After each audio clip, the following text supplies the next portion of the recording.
команду. И если вы готовы получить сокровища, то поднимите 2 руки, 2 ноги и покажите языки. А ну-ка, да! Классно, все. Всю малышню я беру в команду, а взрослых нет. А знаете почему? Потому что мамы и папы язык не показали. Так, ребята, поднимайте ваши задницы и пойдем за мной на главную палубу. Давайте все, поднимемся наверх. Давайте все, пойдем дружно за мной. Ребята, поднимайтесь. Идем наверх. И я расскажу всем вам, как получить сокровища. Давай все, идем за мной.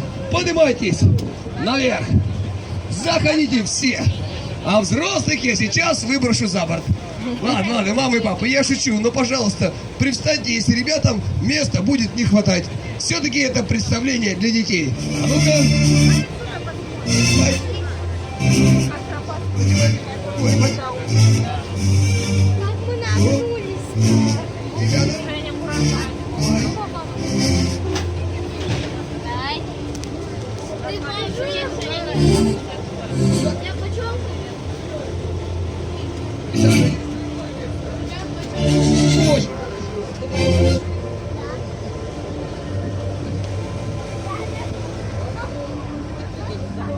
Иди, что ты тут будешь сидеть? Шагни со мной. Ты встань. Ты не видно. Антош,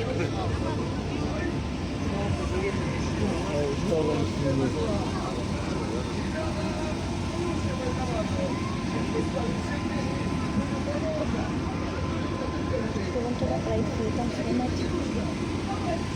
ну, идея, что пройдет.